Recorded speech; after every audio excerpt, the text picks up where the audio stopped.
اعوذ باللہ من الشیطان الرجیم، بسم اللہ الرحمن الرحیم۔ قرض سے نجات کا وظیفہ۔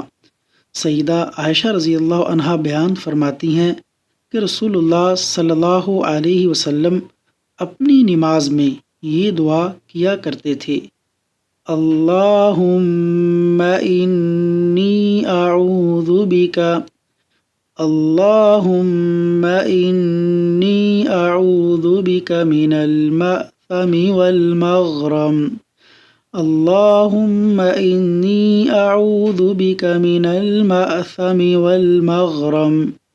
قرض کے نقصانات کے متعلق آپ صلی اللہ علیہ وسلم نے فرمایا: جب بندہ مقروض ہوتا ہے تو مجبوراً جھوٹ بولتا ہے اور وعدہ کر کے خلاف ورزی کرتا ہے۔ صحیح بخاری حدیث نمبر 2397۔ اللہ تبارک و تعالی عمل پیرا ہونے کی توفیق عطا فرمائے۔